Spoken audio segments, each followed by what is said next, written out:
Stop being selfish. Your sister's twins need a bigger yard, Dad said, standing in my backyard with a realtor. We're listing it next week. You'll stay in the garage apartment. My brother-in-law laughed. Finally, a real house for real family. I smiled. Got it. That night, I started packing. Then I got a text from an unknown number. Don't leave. Check the basement. Grandma, what I found changed everything. My dad was standing in my backyard like he owned the air. He had a realtor with him, clipboard, measuring tape, the whole act. My sister Tara hovered near the patio doors with her twins on their little balance bikes, smiling like this was a house hunting show and not my life. Dad didn't even say hello. He pointed at Lily's swing set, my kid's swing set, and said, "Stop being selfish. Your sister's twins need a bigger yard." The realtor nodded like that sentence belonged on paperwork. Dad kept going, voice loud enough for the neighbors to hear. "We're listing it next week. You'll stay in the garage apartment." My brother-in-law Kyle actually laughed. He didn't even try to hide it. "Finally," he said, looking around my backyard like it was already his. A real house for real family. Lily was on the back step holding a paper snowflake she'd cut for the kitchen window. She'd been so careful with it. Her little fingers were still covered in glue dots. She didn't cry. That's what tore me up. She just folded the snowflake in half and held it against her chest like she was trying to make it smaller, like she was the thing that took up too much space. I felt my throat go tight. My hands went cold. I wanted to explode. I wanted to shout, "Get out of my yard! Get out of my life!" But my family had trained me my whole life to be the calm one, the fixer, the one who didn't make scenes. So I did the thing that always kept me safe as a kid. I smiled. Not warm, not friendly, just a thin, controlled line. "Got it," I said. Dad looked satisfied, like he'd won a negotiation. Kyle smirked, like a man who thought he was about to upgrade his life for free. The realtor asked, "So, we're thinking Thursday for photos?" My dad answered like I wasn't standing there. "Thursday works." Lily looked up at me then, quick and small, like a bird checking for danger. I squeezed her shoulder and said softly, "Go get your shoes, Lil." She nodded and went inside without a sound. My dad watched her go and didn't even flinch. That was the injustice right there in daylight. My kid quietly being erased while grown adults planned her displacement like it was a storage problem. I'm Lucy. I was 38 then. I worked as an engineer, long hours, steady pay, the kind of job where people assume you're fine because you have a good career. I was a single mom. Lily was 8, and yes, she was adopted. My husband and I couldn't have kids. We waited years. Paperwork, meetings, inspections, all of it. Then we got Lily, and she walked into our lives like she'd always been there. 2 years later, my husband died. A car accident on a rainy night. No dramatic last words, just gone. After that, Lily and I were all each other had.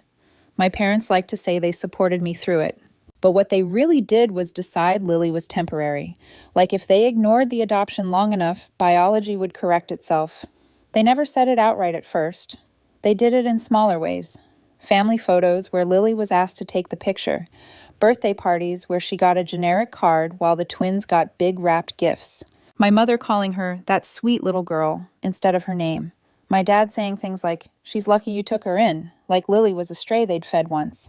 And the worst part, I kept showing up anyway because I was also the family wallet. That started way before Lily. When I got my first real job, Dad needed help with the property taxes. When my sister got married, my parents needed help paying for the venue deposit.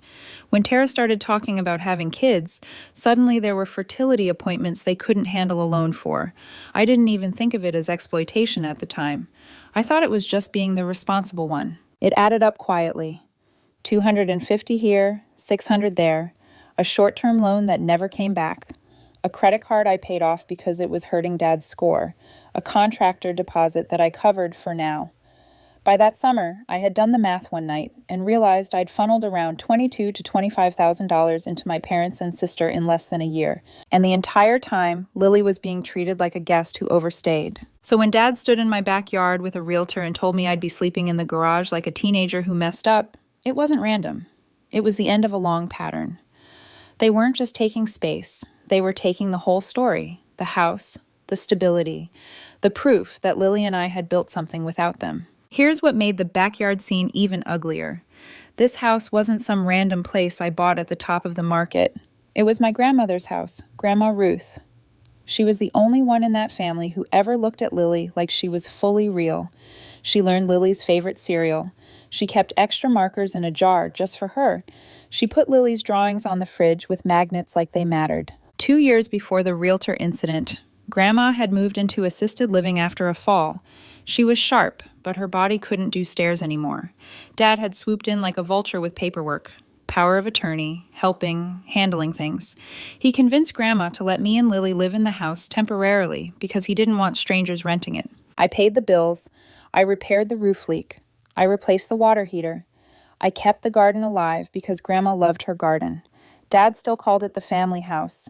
Not Grandma's house, not my home. The family house, which really meant the house they planned to use whenever they felt like it. That afternoon, as the Realtor walked around, Tara's twins rode their bikes through Lily's chalk drawings on the patio. One of them looked back and said, "Oops," like it was funny. Kyle said, "We'll redo all this anyway." Lily's chalk drawing was a little city. Roads, stop signs, tiny stick figure people holding hands. She'd drawn one tall person and one small person and labeled them me and Dad. The bike tires smeared the word Dad into a gray streak. I watched Lily's face through the window as she stood inside the kitchen. She didn't make a sound. She just picked up the snowflake and set it on the counter like she didn't know where to put herself. I should have known then that if I didn't stop this, I would spend the rest of my life watching my kid learn that love was conditional and space was something you had to earn. That night after they left, I did exactly what I said. I started packing. Not in a dramatic way, in a quiet, numb way. I pulled boxes out of the garage apartment. Yes, there was a small apartment above the detached garage, the one Dad was so eager to assign me like a punishment. I filled one box with Lily's books, one with kitchen things, one with her framed school photo. Lily sat on the living room rug with her stuffed rabbit and watched me tape the boxes shut. She finally asked very softly, "Did I do something wrong?" That sentence felt like someone pressing a thumb into a bruise. I crouched down in front of her and said, "No, you didn't." She stared at the tape dispenser like it was dangerous. "Are we getting kicked out?" I didn't want to lie. I also didn't want to hand my kid the full weight of adult cruelty, so I said the truth that mattered most.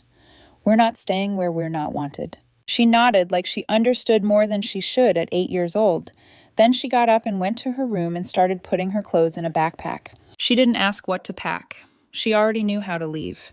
That part made me feel sick because it meant she'd been practicing emotional exits for a long time. Around 10:40 p.m., while I was wrapping a glass ornament in newspaper, my phone buzzed. Unknown number. One text. "Don't leave. Check the basement. Grandma." I froze. Grandma didn't text. Grandma barely used her phone for calls, and the number wasn't hers. For a second, I thought it was a scam. Then my phone buzzed again. Behind the freezer. The panel. Bring a flashlight. My heart started pounding in a way that didn't match the quiet house. I went to Lily's doorway. She was sitting on her bed, lining up her stuffed animals like she was arranging a tiny evacuation. I said, "Hey, Lil, can you stay in your room a minute? I'm going to check something downstairs." She nodded without looking up. I grabbed the flashlight from the kitchen drawer. The basement door was off the hallway, the old wooden one that always stuck in winter. I went down the steps slowly, each one creaking like it wanted attention. The basement smelled like concrete and old paint. There was an old freezer down there, white, scratched, plugged in, even though no one used it. Dad insisted it stay running, just in case. Behind it was a section of wall that looked slightly different. The paint was a shade off. I crouched and ran my hand along the baseboard. There was a seam, a panel. My stomach dropped. I pried at it with my fingers until it shifted. Then it came loose like it had been opened before. Behind it was a narrow cavity between studs. Inside, a small metal lockbox and a thick envelope wrapped in plastic. My hands shook as I pulled them out. The envelope had my name written in Grandma Ruth's handwriting. Lucy, not to the family, not for your father, me. I carried everything up to the kitchen table like it was fragile. I didn't open it right away. I sat there staring at the envelope for a full minute, listening to the house breathe. Then I broke the seal. Inside was a letter and a stack of documents. The letter was short. Grandma didn't waste words. "Lucy, if you're reading this, your father has tried to take the house from you." I'm sorry. I told him no. He didn't listen. This home is not a prize for whoever yells the loudest. It's yours. You kept it alive. You kept me alive. You kept that little girl alive when no one else bothered to learn her heart. I changed the trust. I recorded it. Your father is not the trustee anymore. You are. He will try to scare you. He will try to rush you. Don't let him. Call the attorney. His number is in here. And Lucy, check the lockbox. You should know what your father's been doing with my money. Love, Grandma Ruth. I read it twice. Then I looked at the documents. There it was in black and white, an updated trust amendment naming me as trustee and sole decision maker for the house, not Dad. There was also a recorded deed transfer document already filed, already official. My dad had been walking around my backyard with a realtor while legally having no right to list it, but the real punch was the lockbox. I opened it with the tiny key taped inside the envelope. Inside were bank statements and handwritten notes. Grandma's accounts. Withdrawals that didn't match her care costs. Checks made out to cash. Transfers to my dad. Transfers to Tara. A note in Grandma's handwriting beside one line. Asked him what this was for, he lied. My mouth went dry. This wasn't just about my house. This was about my grandmother being drained while she sat in assisted living, trusting the wrong person. And suddenly the backyard scene made a different kind of sense. They weren't just greedy. They were desperate. They'd spent money that wasn't theirs, and they needed something big to cover it. A house sale would do it. And they were willing to shove me and Lily into a garage to get it. I went upstairs and looked at Lily. She was asleep on top of her blanket, backpack still open beside her like she'd fallen mid-escape. Her little rabbit was tucked under her chin. I felt something hard settle in my chest. Not rage, clarity. I wasn't going to argue with my dad. I wasn't going to beg for respect. I was going to do one clean thing, a boundary that didn't require anyone's permission. The next morning, I made coffee, sat at the table with Grandma's documents, and called the attorney listed in the letter. It was 8:12 a.m. He picked up on the second ring like he'd been expecting me. After I confirmed my name, he said, "Your grandmother told me this call might come." I swallowed. My dad brought a realtor to the house. The attorney's voice went flat in a way that told me he'd seen this story before. He cannot list it. He has no authority. You're sure? Yes, you do. I stared at the kitchen wall. He said he's listing next week. If he tries, the title company will stop it. And if the realtor is ethical, they'll run. I took a breath. He also has power of attorney for Grandma. There was a pause. Your grandmother revoked it. There's paperwork. We can send notice today. My hands trembled, but my voice stayed steady. Do it. He told me what he needed. I emailed photos of the documents. Then I did the second call. The bank. Because I already knew something else. For years, my dad had me help by setting up transfers. It was always framed like convenience. I was listed on an account I shouldn't have been listed on, and I was still paying things I shouldn't have been paying. So I made one calm financial move. I shut it down. Not in a dramatic, I'm rich and powerful way. In a real-world confirmation screen way. I logged into my banking app. I stopped the automatic monthly transfers that went to my parents. I removed my connected external accounts. I changed passwords. Then I called the utility company and took my name off anything that wasn't my address. At 9:03 a.m., I got an email. Your scheduled transfer has been canceled. At 9:11 a.m., your external account has been removed. At 9:28 a.m., your account access permissions have been updated. I sat there staring at those confirmation screens like they were a door clicking shut. I didn't feel triumphant. I felt lighter, like I'd been holding a weight so long I forgot it was optional. Lily came into the kitchen, rubbing her eyes. She saw the boxes and froze. I said gently, "Hey, come here." She stepped closer like she didn't trust the floor. I knelt so we were eye level. "We're not moving today," I told her. Her face didn't brighten right away. It flickered with confusion. "But Grandpa said—" I kept my voice calm. "Grandpa doesn't get to decide where we live." She stared at me for a few seconds, then whispered, "So my room is still my room?" I nodded. And she did this small thing that broke me. She smiled, just a tiny, careful smile, like she was afraid it might get taken away if she made it too big. The fallout started before lunch. Dad called. I let it go to voicemail. He called again, then Tara, then Kyle, then my mom. My phone lit up like a warning signal. Finally, a text from Dad. "Why are the transfers not going through? Call me now." I stared at it for a second, then typed one sentence. "I'm not funding a family that treats my child like she's not real." I didn't add emojis. I didn't add explanations. One boundary. Clean. Dad responded immediately. "Don't you dare bring Lily into this.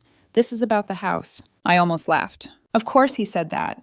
The house was always the excuse, the real issue, the adult matter. Lily was always the inconvenient detail. They showed up at 2:15 p.m. No call, no warning. Dad's truck in my driveway like a statement.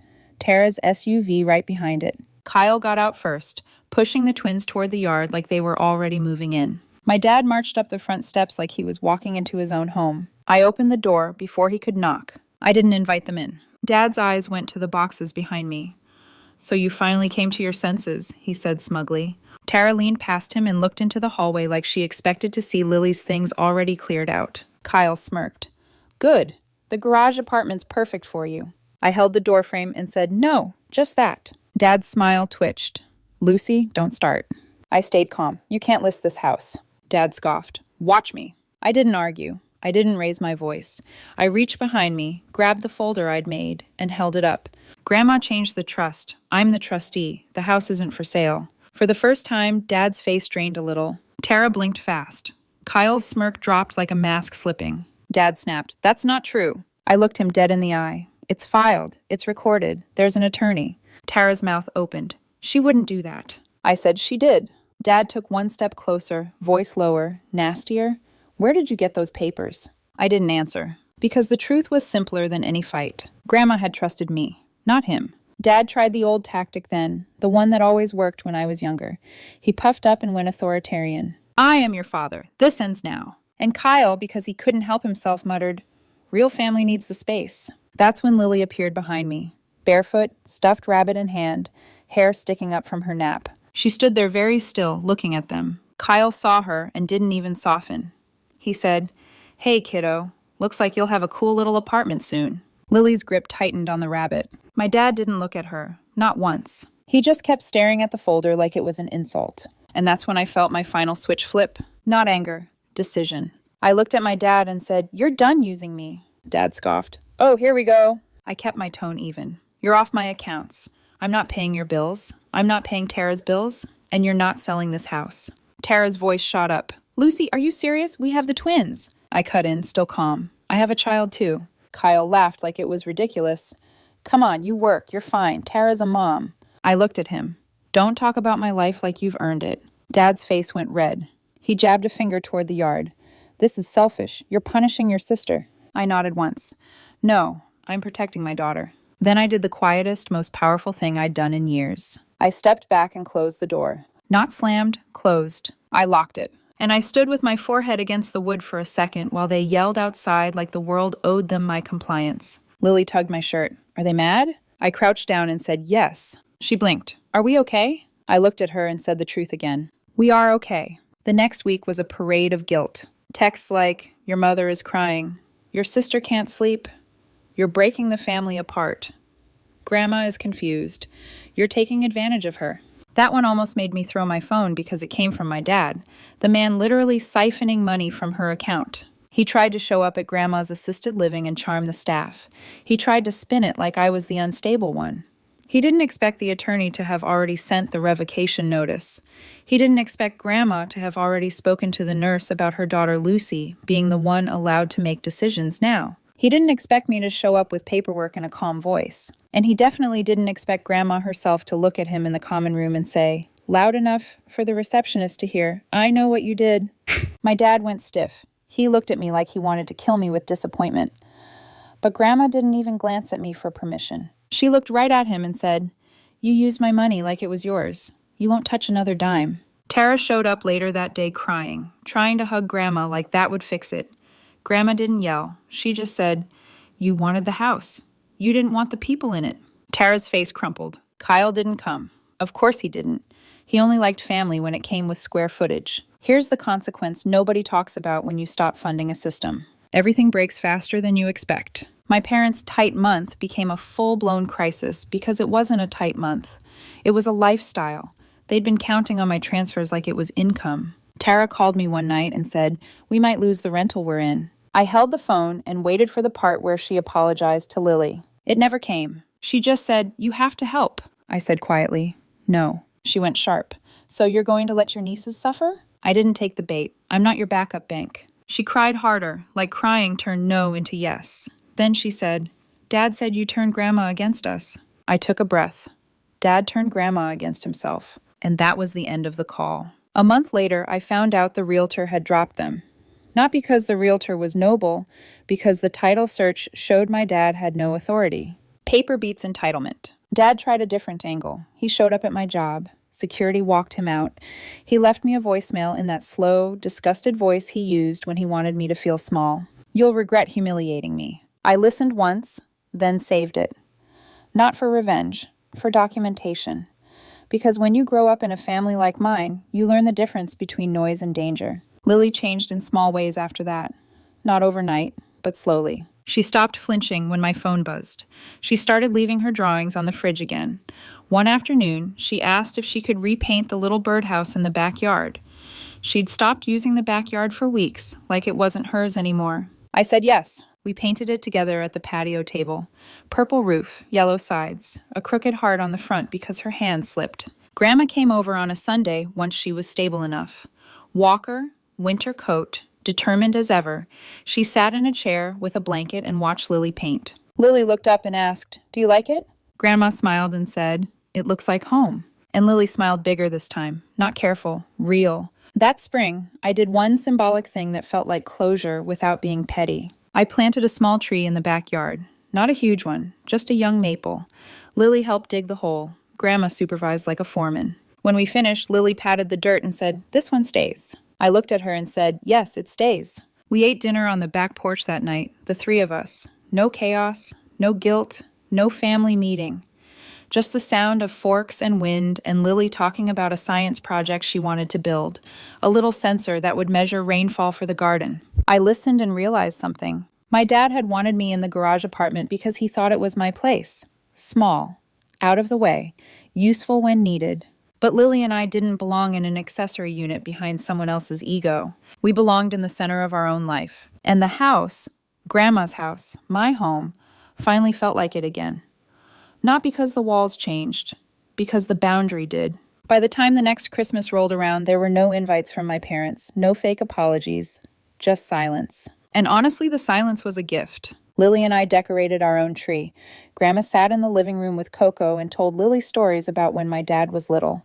Stories that somehow sounded more honest now, like Grandma wasn't covering for him anymore. On Christmas morning, Lily opened one present that was just a pack of fancy markers and a sketchbook. She gasped, like I'd given her gold. Then she drew a picture at the kitchen table. It was our house, our yard. The new little maple tree. 3 stick figures holding hands. She labeled them me, Grandma Ruth, Lily. She didn't label anyone else, not out of spite, just out of truth. And when she finished, she taped it to the fridge herself. No asking, no fear. Like she finally believed she had the right to take up space. That was the quiet closure for me. Not my dad losing control, not Tara scrambling, not Kyle's ego bruised. Just my child standing in her own home, putting her picture where it belonged, and knowing deep down that nobody was going to make her pack a backpack in the middle of the night again.